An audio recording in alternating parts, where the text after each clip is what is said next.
Support for Headline Humboldt is made possible in part by viewers like you. Thank you.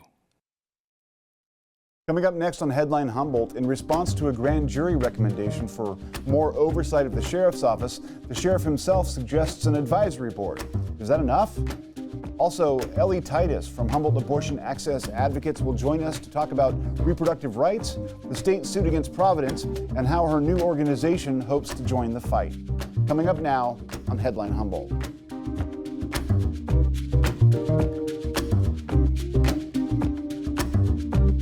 From the top of Humboldt Hill, this is Headline Humboldt. I'm James Falk. Thanks for joining us. With Election Day looming next week and the choice between presidential candidates a stark one, it's important to remember the ramifications of who, in fact, we ultimately choose. As I grew up, certain facts about American life and society seemed sacrosanct. We are a nation of religious freedom, of tolerance for the few, and of equal rights for everyone, no matter our race, gender, orientation, or economic position. These could have been, and sometimes were, written in stone. But in recent years, on a number of those fronts, those assertions have become question marks. Today we'll focus on just one. How can we call ourselves a nation that cherishes equality when fully 1/2 of our population faces the potential of biological bigotry? Men in America never fear that the government may someday, or even today, decide to strip away their power to determine the fate of their own biological processes. There is no law dictating the angle and dangle of an aging prostate. No rules prescribe the lifting of a toilet seat or demand men be cool with their receding hairlines and malfunctioning equipment. To even say such things out loud seems funny. It's really not. My daughters, if they live in the wrong state, can't make the full range of medical decisions open to them even when their life is threatened because other people have decided what is right and what is wicked within the intimate realm of their own bodies.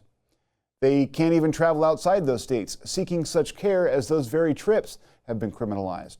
Women every day now are suffering and risking their very lives because others think they have the right to play moral master over everyone else. Are we okay with this? Would men, if it were their bodies, ever be okay being told they no longer have the choice to do as they please? Anyone with a cranky dad or cantankerous uncle can easily answer that question. So why should anyone else? Our votes matter, and these are the reasons why. We'll speak with Ellie Titus from Humboldt Abortion Access Advocates in a few moments to discuss these issues and more. But first, the news. A deadly bat fungus recently detected in Humboldt County is now spreading to other parts of the state. According to the California Department of Fish and Game, the fungus that causes white nose syndrome in bats has now been detected in several counties across California. This year, although bats with visible signs of the disease have yet to be observed. White nose syndrome has killed millions of bats across North America and decimated entire colonies. Hibernating bats like little brown myotis, Yuma myotis, and cave myotis are especially vulnerable. While white nose syndrome is often fatal to hibernating bats, it does not infect humans, pets, livestock, or other wildlife. White nose syndrome develops when the fungus Pseudogymnoascus destructans invades the skin cells of bats, resulting in damage to the delicate wing membranes. The infection typically appears as white fuzz on the faces of infected bats, giving the syndrome its name. Bats with white nose syndrome often end winter hibernation early when water and insect prey resources are scarce, causing them to deplete their fat reserves and become dehydrated. As a result, infected bats often perish. In 2023, State Fish and Wildlife first confirmed definitive presence of the fungus in a bat roost in Humboldt County. In 2024, the fungus was also confirmed present in Sutter, Placer, Amador, and Inyo counties. Additional results are still pending for several other counties around the state. You can help watch for white nose syndrome in California by reporting bat sightings to the State Fish and Wildlife Department. The Humboldt Transit Authority has been awarded an $18.7 million infrastructure grant from the California State Transportation Agency to add more emission-free buses and ultimately develop a high-frequency bus service that will hit stops every 15 minutes during business hours. The grant will also improve bus stop designs, incorporating real-time arrival and departure information, better lighting, and more security. The grant, which comes from the state's Transit and Intercity Rail Capital Program, will also help fund the first phase of the North Coast Zero Emission Operator and Maintenance Training Center, which includes classroom space, training simulators for bus drivers, mechanic training boards, and various other zero-emission training tools. The project is slated for completion in 2029. In response to a recent grand jury report recommending that the County of Humboldt establish a mechanism for citizen oversight of the Sheriff's Office, Sheriff William Honsal took the first steps toward establishing an advisory committee. But not everyone was happy with that resolution. According to the grand jury, Humboldt County lacks an independent means of oversight and review of critical incidents and allegations of misconduct involving the Sheriff's Office. This lack of oversight can lead to public misunderstanding and mistrust. The jury recommended that the Board of Supervisors appoint an oversight board and/or appoint an inspector general to do that work. An ad hoc committee has been formed to work with the Sheriff William Honsal on these issues, where the idea for an advisory committee was first floated. 5th District Supervisor Stephen Madrone applauded the idea, but said it was only a start. Given the high number of lawsuits facing the Sheriff's Office, as well as the ongoing concern surrounding events such as the siege during the arrest at Cal Poly Humboldt in April, an oversight committee could be vital in restoring trust, he said. While I support this as a first step, I really think that when you look at least my experience going to the City of Eureka's Citizen Oversight Committee, is that there can be a lot of detail and a lot of information to try and evaluate in incidents. I'll just give Cal Poly Humboldt as an example because we haven't had any lawsuits, so I can talk about it. It was basically pretty well laid out in a big way in the North Coast Journal this last week, blow by blow, so to speak, from the body-worn cameras and comments being made during the event and stuff. I think citizens really want to have the ability to look at these critical incidents and ask the questions of, well, what did we learn from this? How can we do better? And the details are so involved that it seems to me difficult for just an advisory council to really delve into the level of details that I saw when I went to the City of Eureka's Citizens Oversight Committee review of the Cal Poly incident in particular. It's kind of way beyond the ability of a volunteer citizens group to really delve into that kind of level of detail. And I think it's important, and I know Eureka found it to be incredibly valuable, and the chief himself talked a lot about how there were many lessons learned from that experience. So I think this is a great first step, but it won't satisfy myself and I believe a lot of the public in regards to wanting to have a deeper oversight into critical incidents so that we can learn from them and improve. And from all the data I've seen, that process in particular really helps build the public trust for our law enforcement agencies. So again, I look forward to the work of your working group and the outcome of investigation into pros and cons and costs and all those things. And I've said this before, but I'm not sure that we can afford not to have this kind of group, even if it costs us money to hire a consultant who is expert in this realm to do that, because we have a lot of lawsuits and they cost a tremendous amount of money. And if we can reduce that amount of liability by improving our practices, that's a great thing. And if it improves public trust in our law enforcement agencies, that's a great thing.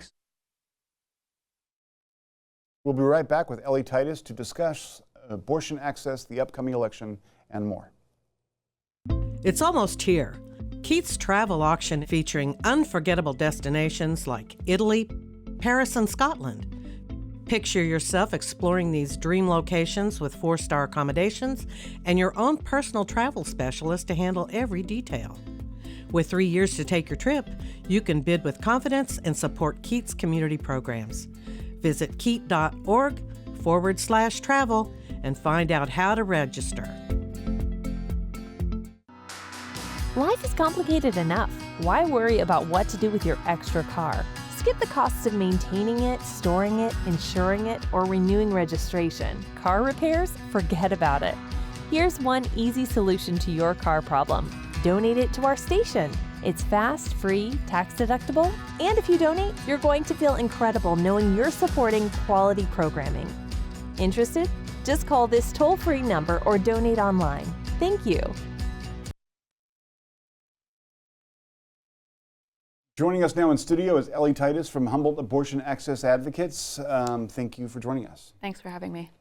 So you have a fascinating story, and it's very timely with a lot of things that have been going on and are about to happen. But one place I wanted to start, a place that was sort of formative for me and for my daughters and my wife, where they were when Roe v. Wade fell and what kind of emotions that brought out. Can you talk a little bit about that first before we get into the particulars of your mission and what you're doing? Sure. I am from Ferndale and I grew up there, but I moved away for college and career. And at the time that Roe v. Wade was struck down by the Supreme Court, I was living in San Francisco with my husband and our newborn daughter. And I was, I believe, still on maternity leave from my job actually as a journalist. And although we had had some indication that that news was coming, it was still a shock. Here I was with my newborn daughter, and suddenly myself and potentially her in the future, we were looking at having fewer rights than women generations before us did. It was hugely upsetting, and yet living in California, I felt that personally I would probably still be safe should I ever need an abortion. Unfortunately, developments up here behind the redwood curtain recently have really cast some doubt on that, which we'll talk about. Yeah, that's sort of the meat of what we're here to discuss. I mean, you've started an organization called Humboldt Abortion Access Advocates, which is you and a bunch of like-minded folks that you've managed to kind of corral together as a sort of a political force. And you were brought to action by the situation that happened to Dr. Anna Nusslock, the chiropractor who had issues at St. Joseph Hospital and getting the care that she needed. Can you describe for us what that situation was a little bit, and we can sort of go from there and show why that was so problematic in terms of access ultimately? Yeah. We know about Anna Nusslock's story because it was told by California Attorney General Rob Bonta in a lawsuit that was brought around the end of September, so just about a month ago. According to the lawsuit, Anna Nusslock, a Eureka woman, was pregnant earlier this year, tragically started to experience a miscarriage, had emergency symptoms, went to St. Joe's in Eureka, and long story short, was denied the emergency medical care that she needed to protect her health and potentially even save her life. According to the lawsuit, St. Joe's ended up sending Anna Nusslock to Mad River Hospital in Arcata, about a 20-minute drive. And again, according to the lawsuit, someone at St. Joe's gave her a bucket and towels for her car in case she was hemorrhaging. She was hemorrhaging, yes, correct. And in a lot of pain. And in a lot of pain. And thank goodness she made it to Mad River where they were able to give her the care that she needed. And that is one illustration that we've heard of issues at St. Joe's allegedly with this Catholic institution not responding appropriately to medical emergencies involving pregnant people. And the reason that this has caused such widespread alarm in our community, I think, besides Anna's story being so horrific, is that as of now, just this month, St. Joe's is the only hospital left in Humboldt County with a labor and delivery unit. Yeah, Mad River Hospital, where Anna went for care, is no longer offering that care or anything else, right? That's the ultimate. Correct. The hospital is still open and providing other services and has an emergency room, but there is no longer an obstetrics unit available at Mad River. And that had been announced earlier this summer, and so that news, followed by the news of this lawsuit, was really a wake-up call for me, someone living in Humboldt County hoping to grow my family, and I think it was a wake-up call for a lot of folks here. Yeah. Now, you had a situation, you had a baby, right? And there were issues, and that potentially could have ended up something tragic. It didn't, but that sort of helped open your eyes to the potential of the situation. Is that That's correct? right. That's right. I do have one daughter, and I gave birth to her while I was living in San Francisco. My husband and I, as I said, do hope to grow our family. Earlier this year, I was pregnant, and we went to our first ultrasound at Open Door in Eureka at 10 weeks, and we're told that there was not a heartbeat and that the pregnancy had ended around 7 weeks. And thank you. Fortunately, I was able to get the treatment that I needed actually at St. Joe's. This was not an emergency situation. The doctor and the nurses who took care of me there were very compassionate. They were very skilled. However, once the lawsuit came out, I realized how it was basically sheer luck that my body's processes didn't go just a little bit differently. And if they had, and if my body had reacted more closely to what happened to Anna Nusslock, I could have also been in life-threatening danger at St. Joe's. And so talk about a wake-up call. And I think that we were talking about before the show that there was an assumption that because we're in a blue state and a blue county in a blue state that we're well and fine here. There's no issues. We do have Planned Parenthood, and that's a great institution, does great work. But if there's an emergency situation when someone is pregnant or and there's something goes wrong, there's a lot of there's possibilities that you could end up in a situation where there's someone who won't be prepared to do the care for you that they should medically be doing. Mm-hmm. Now that being said, there was a development today, a legal development in the case with St. Joe's. They signed an agreement with the State Attorney General's office, and the stipulation says that both parties desire to ensure that pregnant patients receive adequate treatment for emergency medical conditions based on the professional judgment of the treating physician. The hospital says it didn't break any laws, but in the future it will continue, I guess, not to break any laws and provide the care that people need in case of an emergencies, no matter what their internal feelings are on the matter. How do you feel about the agreement, and do you think it's enough? Well, I was heartened to see it, and I just want to back up for a minute and Sure. talk about what's at the crux of the lawsuit. The Attorney General alleges that Providence, St. Joe's, violated 3 state laws when it denied Anna Nusslock emergency medical care.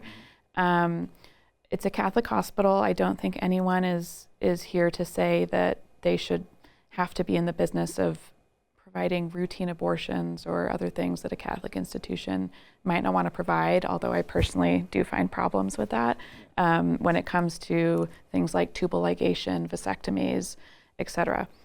At issue here is that under state law, pregnant people are entitled to emergency medical care, and that is what Providence is accused of not following. And like you said, they have not admitted any liability in this situation. But the order that was signed by a judge was heartening to see, and I am in the process of working with my volunteer group to spread the word so that people who are pregnant right now know their rights under this order and under California state law if, God forbid, they should have to go to the emergency room during their pregnancy. Well, I mean, this brings us up to sort of the politics of this issue. Mm-hmm. So we'll take a break real quick and come back, and when we do, we'll talk about the election that's upcoming and also what people can do to get involved. I'm David Gordon, Executive Director of KEET TV. And I want to tell you about the free PBS app. And it's not like free for 30 days or a 3-month trial. It's free for as long as you'd like to use it. Watch episodes of PBS shows that have premiered on TV recently, as well as KEET's live broadcast, right in the app, no antenna required.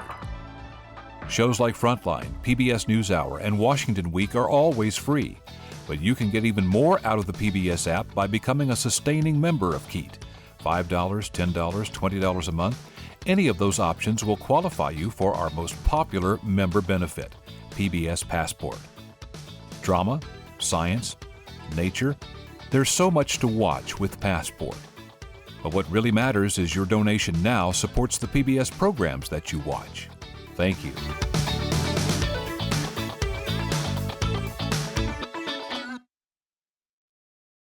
We're back with Ellie Titus talking about her new organization, the Humboldt Abortion Access Advocates. Sorry, I get a little tongue twisted there, but HAAA. And so let's first talk about, I mean, of all the things that you could have done in the face of this case, in this situation, you decided to form a sort of a political group that will help to maintain and secure access for folks who may be at risk of losing that access. Why take that particular step, and what kind of work do you foresee your organization doing in the future? Well, our hope is to have a positive impact.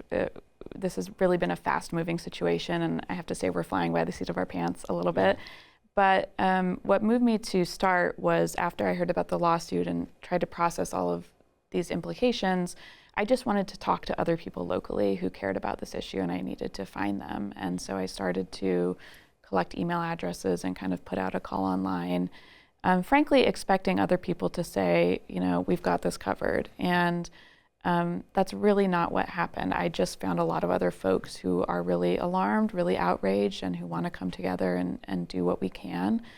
And so now we're a group of about 130 volunteers who are following the Providence case, talking about what we can do on sort of a policy and advocacy level. Obviously, very invested in the outcome of next week's election. And then sort of most importantly, short term, trying to stand up a mutual aid operation to help each other and help fellow community members who might need support, transportation, other forms of assistance when it comes to accessing healthcare for their pregnancy or their miscarriage or their abortion. So basically, when they go into the hospital, they might be accompanied by someone from your organization who can advocate on their behalf, will know their rights in terms of the legal picture, and be able to be an effective ally, support in that situation, right? We hope that that's how we could help if we were called upon, and we are also encouraging folks to familiarize themselves with their rights. And if they have a support person that they can bring already, a friend, a family member, a doula, another trained professional, we think it's a very good idea to bring that person along with you to the hospital. Again, God forbid if you experience an emergency while you're pregnant. I mean, obviously these are early days for the organization, but you're getting it started. If people want to learn more or sort of join forces with you, what can they do to sort of get involved? Thank you. They should go online to our website. It's humboldtmutualaid.org. We also have a new hotline that we've just set up, and the phone number, which you can leave a voicemail or text, is 707-234-5558. And so we would love to hear from folks who want to volunteer, who just want more information, and also if there are folks out there who need help right now. I do want to emphasize that we are not, as a network, trained or qualified to respond to a medical emergency. Folks should call 911 or the National Suicide Crisis Lifeline 988. But in other non-emergency situations, or if folks need an ally at the hospital, we do want to help, and we want them to know they're not alone. There's a lot of people in this county who care about making sure that they're okay. I know we have some video from 2017, the Women's March, and we've been on this journey as a country over the past, so many years. And that protest, I was there with my daughter, and it was really emotional for me because, Donald Trump had just gotten elected, and I was really afraid of where things would go. And I remember people telling me, nothing's going to change. We've had these Republican presidents before, and that's true. But we all kind of, at least people I was around, had a sense of fear about what was going to happen. And even so, and even though we had that protest and others like it, I still feel like we kind of sleepwalked into Roe v. Wade getting revoked, and all the issues that are arising with that, and the ugliness that kind of surrounds it on every side.